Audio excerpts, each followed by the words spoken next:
Thank you all so very much for joining us yet again. This is Fantasy is Reality. Today we're covering True Blood Season 2, Episode 1, Nothing But the Blood. And baby, let me tell you, it starts off with the blood. Tara, Sookie, who else? Sam and Andy find a dead body in Andy's cop car, the back of his cop car. And let me tell you, Tara was distraught. She was distraught because she thought it was Lafayette.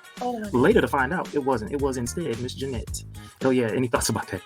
First of all, I was glad it wasn't Lafayette because I would have stopped watching the show at season 2, episode 1. If you take my Lafayette from me, let me tell you right now, I'm done.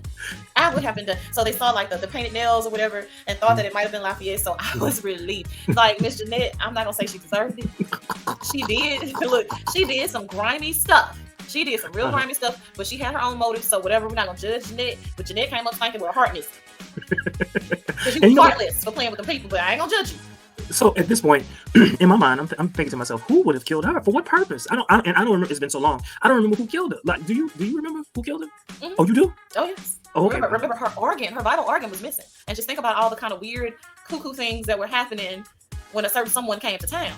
Oh yes. Okay. If I'm remembering correctly, if memory serves me correctly. Okay. So. I'm not going to say that I was sad to see Miss Jeanette go, because she was an E character at best, and I do mean E, possibly a Z character, so I wasn't really sad to see her go, but I was really relieved that it was not my baby.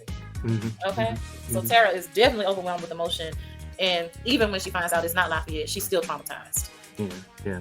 And then shortly thereafter, we're reminded that Sookie, has the ability to read people's thoughts. But Tara is, of course, worried about her mom finding out that Miss Jeanette has died. And we're going to jump because this is season 2, episode 1. They're doing a lot of jumping, right? They're setting the stage for this particular season. And so, yeah, we're going to jump quite a lot, and not necessarily in the order of the episode.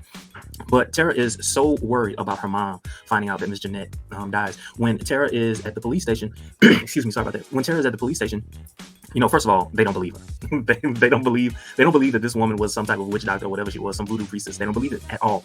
Not until her mom walks in and Letty Mae, she put on a performance. Sick of Letty. I'm sick of Letty. There ain't no fraud, girl. I'm healed, ain't I? I'm sober, basically. Look, Letty, you are part of the reason why a lot of people turn away from organized religion. You, the poster child, for why people be calling BS. You. I'm like, oh my goodness. You won't even hear your own child out. You can mourn for Miss Jeanette, and you have zero compassion for your child. Zero. None. There's nothing Tara can do right for you. None. And you know what, Marianne, she had the best words for it. For filth. She read her from Genesis to Revelation and every book in between since she liked the Bible so much. Read her. But even with all of that, because of the kind, great soul that Tara is, she took no joy in how Marianne handled her mother. Even though she feels like she deserved it, she didn't take any joy, not any real joy in how she handled her mother. She didn't. And I'm like, Tara, you're just so sweet. I ain't gonna lie. I probably enjoyed that moment. I couldn't do it for myself. I'm too close to it. But we've got questions and we know you have answers, so make love to our senses in the comments. Drop them down below. Okay, so I get it.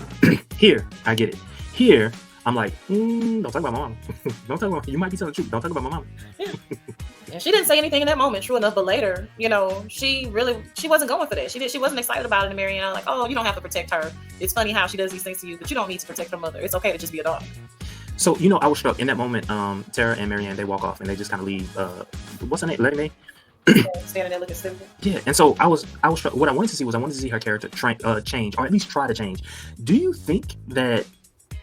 I mean, you are a mother, but if someone had told you something like that, I get it. You've been an alcoholic for years, but would you have tried to change? Honestly, before that moment with Marianne, I would have tried to change. You have repeatedly failed yourself and failed your daughter, so now you're self-aware, or at least you seem to be, to where you've become hyper-religious. You've picked up one addiction for another. So, and that's just the way I see it. You're substituting alcohol for religion. Not spirituality, but literally at this point, idol worship. So I just don't think Letty Mae is able to do it. But personally, yes, I would have taken every opportunity to try to rebuild, the relationship with my child. After you have done all these things and she still shows up for you. That's the thing. She still shows up to a point to where your child went to a hoodoo voodoo woman in the middle of nowhere to try to heal herself after she thinks that you've been healed because you damaged her so bad. She's seeking help in the craziest places because of, at your hands, what she's endured. So Letty Mae is just, go sit down. So speaking of idol worship, we see Jason reading the Bible. Oh my God. Jason and his Light of the Day Institute. You see how to go on the rocket. That's how silly this shit is. Jason, oh my goodness, they sent the people from the Light of the Day Institute to basically try to Jehovah Witness Jason. And Jason starts reading the Bible. And we were talking about this off camera, but I'm like, when Jason starts really trying to think, I just find it hilarious because he is so serious.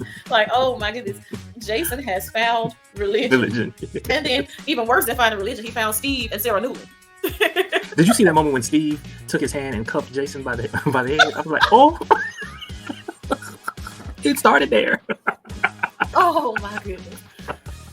These are scam artists. Oh my goodness. They try to get Jason to join up for the small fee of $1,200. You can be a part of the Day of Light Institute. Well, before we go down that rabbit hole, Bill is giving Jessica household ground rules. And as he's doing that, first of all, he wants her to drink True Blood. Rather, I'm sorry. He wants her to drink True Blood, and she ain't having it. And then he tells her that that Sookie's coming over, and she says, "Can we eat her?"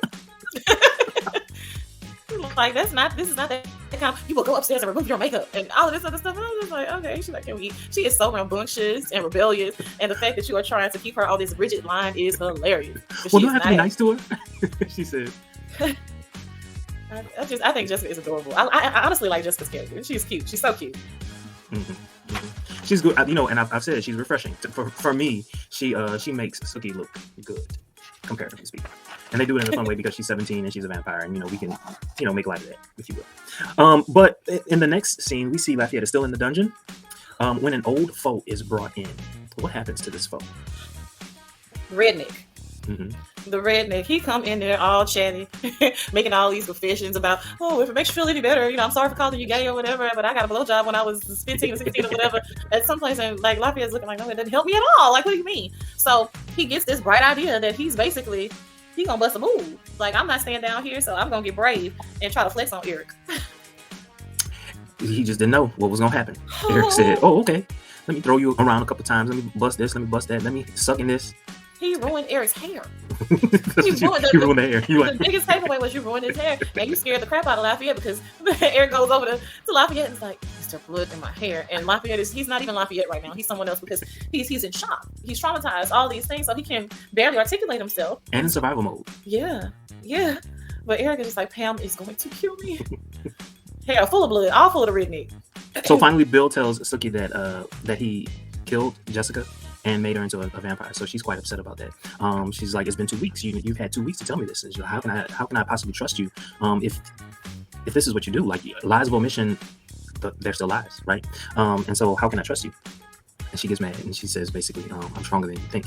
Do you really think that Sookie is strong enough to handle these situations, or is she just talking? I think Sookie has a lot of ideals.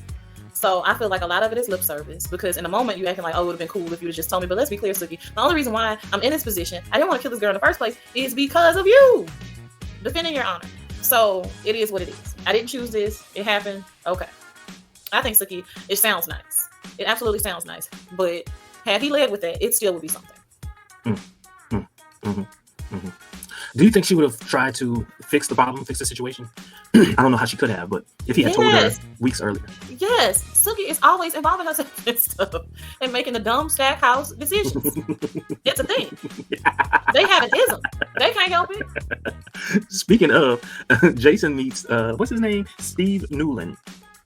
Yeah. After Steve Newland and Nan Flanagan on television, later Jason walks in and he meets Steve Newland, where they proposition him about joining the light of day. In another scene, Sam visits Marianne, and that's when we realize that there's a connection between the two of them. Do you want to talk about their past? So Sam and Marianne definitely have a past. Sam thinks he's going to be able to just pay Marianne off so she can go about her way, because when he was a teenager, he shapeshifted, came into her home hungry, and took some of her things. But Marianne had a sexual relationship with Sam when he was younger, but things got weird and Sam just kind of went missing. He went missing with Marianne's things. So he's thinking, I could just pay money. He stole money. Yes, definitely stole money from her. So he's thinking, hey, I could just pay. I'm doing well or whatever, just to be done with this situation that is Marianne. But that is not what Marianne wants. So what is it that she wants? Remember, it's been years. I haven't seen this. I don't know. What does she want? Who does she want? Because she was just like, I don't want you. Marianne is just a conduit of chaos.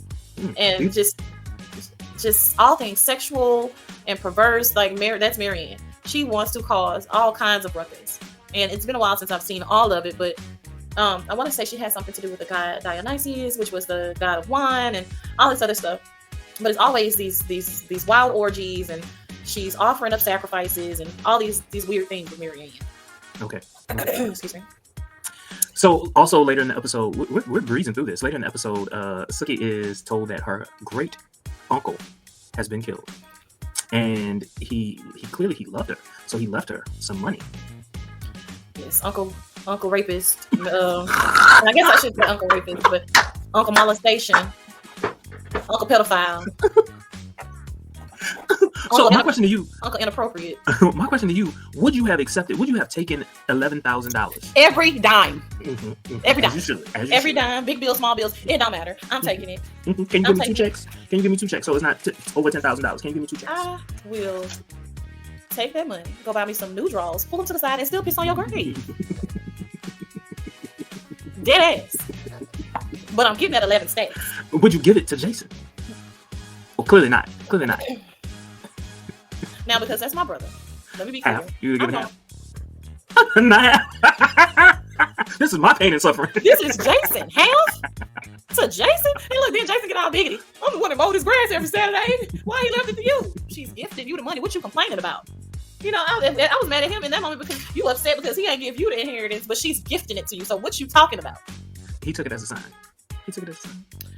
I would have definitely broke my brother off, regardless of how much. Financially. Oh, gotta say that, especially with this show. Financially. But $11,000, I wouldn't have gave it to Jason. You might as well just put that in a blender. Jason is a dumbass. You know, so it's just like, Sookie, you're not thinking straight. You hear too many thoughts, and most of them ain't rational. So, next scene, we see Tara and Eggs lounging by the pool. Smoking weed, by the way. In walks in Marianne. Marianne wants them to get it on so bad. Why is that? Oh, she just likes people to have sex around her. Is that what it is? It's something to do with this. She gets power from it. Yeah, it's something to do with all of the chaos that she's somehow drawing from. Okay. And she slaps the piss out of her houseboy. She sure did. For bringing them towels at the wrong Nobody time. needed towels. I mean, she followed through and slapped the old boy. I felt bad for him. He like, he queened out at that moment. I ain't gonna lie to nobody. I ain't never seen no big man fall down like this. Okay, all right. Oh wow, we've talked about a lot of this. So of course, we've talked about a lot. We really have. But also, Jason tells Sookie that he's going on a church conference. Cult. Jessica does not like True Blood or Bill for that matter. Sam is worst maker ever. Sam is sick and tired of being Sookie's back burner. What were your thoughts about that? This was like towards the end of the episode. I feel like Sam again, and maybe I'm wrong. I just can't let the Tara thing go. I still feel like you kind of got some nerve. I really do. And he met another shapeshifter. So at this point, be okay with the fact that y'all are just friends. Be okay with it. Be her friend and be a good friend. But don't make it like she's just leading you on and all of these things. She likes you. Y'all are friends. But let it go. Sam, you have bedfellows. You are not hurting for no cat at all. You've been busting down to do shapeshifter. Tara, you're fine. You're fine. I feel like you're ahead of me. Because shapeshifter, I didn't really know shapeshifter. Not in that episode. I think you're ahead of me. Not in this episode. Oh, wait. It wasn't in season 1? Season 1? Mm-mm. Oh, my. But anyway, also at Merlotte's, Eggs kisses Tara at the bar. And of course, Marianne and Sam see the two of them kissing. And I guess that goes to the chaos part. Because I'm assuming that Marianne must have known something. She could smell it on some. She could smell it on it. That's about right for Marianne. I don't know. All these weird fruit and all this other crazy stuff. That was sad when Marianne's character was done. Look, let me tell you something. I love her because I had seen her on a lot of different things, but when I saw her on Star Trek, and she killed it on Star Trek, like she was amazing. And so to see her here, and there are like quite a few people who were like regular cast members on Star Trek doing a wonderful job in True Blood. So, you know, like she was a character that I wanted to see more and more and more of. But anyway, Sookie mends things with Jessica, then confronts Bill about her uncle. Again, and I'm probably wrong. Sookie gets on my nerves. Like, you don't know what Bill is. You are his woman. You told him this man compromised you and how you felt and all these other things. And you feel some type of way that Uncle Bartlett came up stinking.